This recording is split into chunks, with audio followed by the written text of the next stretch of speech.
Hi, ನನ್ನ YouTube ಚಾನಲ್ಗೆ ಸ್ವಾಗತ. ಎಲ್ಲರೂ ಹೇಗಿದ್ದೀರಾ? ಇವತ್ತು ಸ್ಪೆಷಲ್ಲಾಗಿ ರವೆ ಉಪ್ಪಿಟ್ಟು ಮಾಡೋಣ ಅಂತ ರೆಡಿ ಮಾಡ್ಕೊತಾ ಇದ್ದೀನಿ. ಚಟ್ಪಟ್ ಅಂತ ಹುಡುಗರಿಗೆ ಬೆಳಿಗ್ಗೆ ಸ್ಕೂಲ್ಗೆ ಹೋಗ್ಬೇಕಾದ್ರೆ ತಿಂಡಿಗೆ ವೆರೈಟಿಯಾಗಿ ಉಪ್ಪಿಟ್ಟು ಮಾಡೋದು ಹೇಗಂತ ಹೇಳ್ಕೊಡ್ತೀನಿ ಬನ್ನಿ. ನೋಡಿ, ಫಸ್ಟಿಗೆ ಒಂದು 3 ಈರುಳ್ಳಿ ಕಟ್ ಮಾಡಿದ್ದೀನಿ. ಹಸಿ ಕರಿಬೇವು ಇದ್ದರೆ ಮಾತ್ರ ಉಪ್ಪಿಟ್ಟು ಟೇಸ್ಟಿಯಾಗಿ ಬರುತ್ತೆ. ಸಾಮಾನ್ಯವಾಗಿ ಎಲ್ಲರೂ ಉಪ್ಪಿಟ್ಟು ಇಷ್ಟಪಡಲ್ಲ, ಆದರೂ ಅದು ಮಾಡೋ ರೀತಿಯಲ್ಲಿರುತ್ತೆ ಉಪ್ಪಿಟ್ಟು. ನಾವು ಆಲೂಗಡ್ಡೆ ಸಹ ಹಾಕೋದು ಅಂದರೆ ಹಲವಾರು ಹೆಸರಿಡ್ತಾರೆ.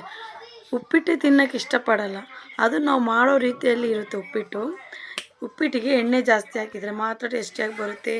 ಉಪ್ಪು ಖಾರ ಎಲ್ಲ ಕರೆಕ್ಟಾಗಿದ್ದರೆ ಮಾತ್ರ ಉಪ್ಪಿಟ್ಟು ಚೆನ್ನಾಗಿ ಬರುತ್ತೆ.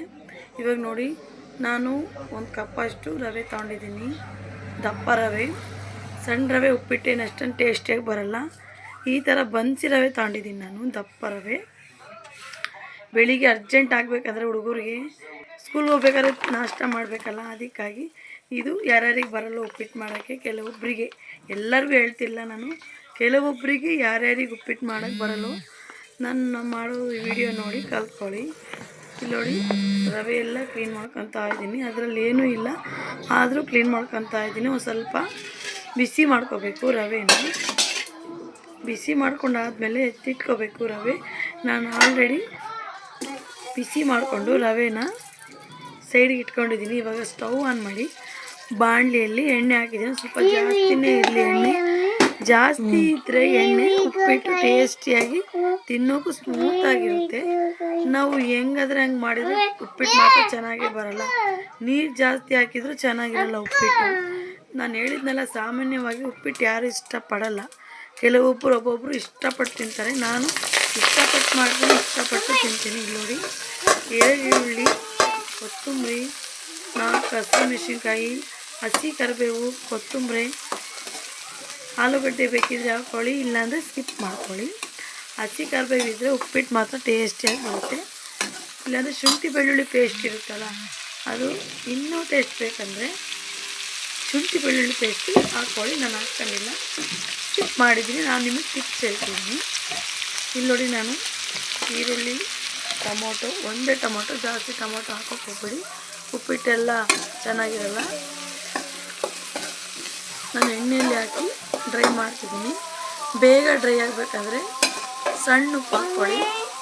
ಟೊಮೊಟೊ ಬೇಗ ಮೆತ್ತಗಾಗಬೇಕಂದ್ರೆ, ಡ್ರೈ ಆಗಬೇಕಂದ್ರೆ ಉಪ್ಪು ಹಾಕ್ಕೊಳ್ಳಿ. ರುಚಿಗೆ ತಕ್ಕಷ್ಟು ಉಪ್ಪು ಹಾಕ್ಕೊಳ್ಳಿ. ನಾನು ನೋಡಿದ್ದೀನಿ ಡ್ರೈ ಆಗಿದೋ ಇಲ್ಲ ಅಂತ ನೋಡ್ತೀನಿ. ಇಷ್ಟು ದಿನ ವಿಡಿಯೋ ಮಾಡಿರಲಿಲ್ಲ, ಸ್ವಲ್ಪ ಮನೆಯಲ್ಲಿ ಬ್ಯುಸಿ ಇರೋದ್ರಿಂದ ನಾನು ವಿಡಿಯೋ ಪೋಸ್ಟ್ ಮಾಡಿಲ್ಲ. ಇವತ್ತಿಂದ ಸ್ಟಾರ್ಟ್ ಮಾಡ್ತಿದ್ದೀನಿ. ಉಪ್ಪಿಟ್ಟು ರವೆ ವಿಡಿಯೋ ಮಾಡ್ತಿದ್ದೀನಿ ಇವತ್ತು. ನೋಡಿ, ಎಲ್ಲರೂ ಈರುಳ್ಳಿ ಡ್ರೈ ಆದಮೇಲೆ ನೀರು ಹಾಕಿ ಆಮೇಲೆ ರವೆ ಹಾಕ್ತಾರೆ. ನಾನು ಆಗಲ್ಲ. ಉಪ್ಪಿಟ್ಟು ಟೇಸ್ಟ್ ಬರಬೇಕಂದ್ರೆ ಇದಕ್ಕೊಂದು ಟಿಪ್ಸು. ಈರುಳ್ಳಿ ಟೊಮೊಟೊ ಎಲ್ಲ ಡ್ರೈ ಆದಮೇಲೆ ಈ ಥರ ರವೆ ಹಾಕ್ಕೊಳ್ಳಿ. ಇಲ್ಲಿ ನೋಡಿ, ಈ ಥರ ಹಾಕ್ಕೊಂಡ್ರೆ ಉಪ್ಪಿಟ್ಟು ಟೇಸ್ಟಿಯಾಗಿ ಬರುತ್ತೆ, ತಿನ್ನೋಕ್ಕೂ ಚೆನ್ನಾಗಿರುತ್ತೆ. ಇಲ್ಲಿ ನೋಡಿ, ನೀರು ಹಾಕ್ಕೋಬೇಡಿ. ನೀವು ಕುದಿಸಿದಾದ್ಮೇಲೆ ರವೆ ಹಾಕ್ಕೊತೀರಾ? ನೋ, ಆ ಥರ ಬೇಡ. ಇಲ್ಲಿ ನೋಡಿ, ಇದೆಲ್ಲ ಡ್ರೈ ಆದಮೇಲೆ ರವೆನ ಹಿಂಗೆ ಹಾಕ್ಕೊಂಡು ರೋಸ್ಟ್ ಆದಮೇಲೆ 1 ಲೋಟ ರವೆಗೆ 2 ಲೋಟ ನೀರು. ಇವಾಗ ನೋಡಿ, ನಾನು ಉಪ್ಪು ಹಾಕ್ತೀನಿ.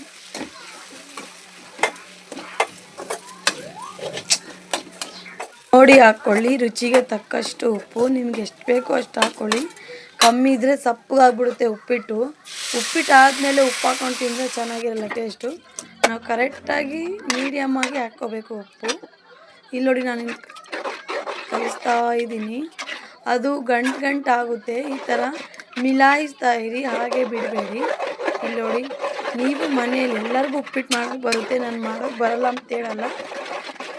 ನಾನು ಮಾಡೋ ಥರ ನೀವು ಮಾಡಿ ಅಂತ ನಾನು ವಿಡಿಯೋ ಮಾಡ್ತಿರೋದು. ಕೆಲವೊಬ್ರಿಗೆ ಬರುತ್ತೆ, ಕೆಲವೊಬ್ರಿಗೆ ಉಪ್ಪಿಟ್ಟು ಮಾಡೋಕ್ಕೆ ಬರಲ್ಲ. ಕೆಲವೊಬ್ಬರು ವೆರೈಟಿಯಾಗಿ ಉಪ್ಪಿಟ್ಟು ಮಾಡ್ತಾರೆ. ಒಬ್ಬರು ಈರುಳ್ಳಿ ಡ್ರೈ ಆದಮೇಲೆ ನೀರು ಹಾಕಿ ರವೆ ಹಾಕ್ತಾರೆ. ನಾನು ಆಗಲ್ಲ. ಈರುಳ್ಳಿ ಡ್ರೈ ಆದಮೇಲೆ ರವೆ ಹಾಕಿ ನೀರು ಹಾಕ್ತೀನಿ. ಅದು ತುಂಬ ಸ್ಮೂತಾಗಿ ತಿನ್ನೋಕ್ಕೂ ಚೆನ್ನಾಗಿರುತ್ತೆ ಉಪ್ಪಿಟ್ಟು. ಇಲ್ಲಿ ನೋಡಿ, ಕುದೀತಾ ಇದೆ. ಚೆನ್ನಾಗಿ ನೀರೆಲ್ಲ ಡ್ರೈ ಆಗಬೇಕು. ಆಮೇಲೆ ಒಂದು ಸ್ವಲ್ಪ ಹೊತ್ತು ಬಿಡಬೇಕು. ಸ್ಟವ್ ಲೋ ಫ್ಲೇಮಿಗೆ ಇಟ್ಟು ಇಲ್ಲಿ ನೋಡಿ ನಾನು ಪ್ಲೇಟ್ ಮುಚ್ತಾ ಇದ್ದೀನಿ. 1-2 ನಿಮಿಷ ರೆಡಿ ಆಗಿಬಿಡ್ತು. ಟೇಸ್ಟ್ ನೋಡೋಣ. ಎಲ್ಲರೂ ಸಬ್ಸ್ಕ್ರೈಬ್ ಮಾಡಿ ನನ್ನ ಚಾನೆಲ್ನ. Love you all. Bye bye.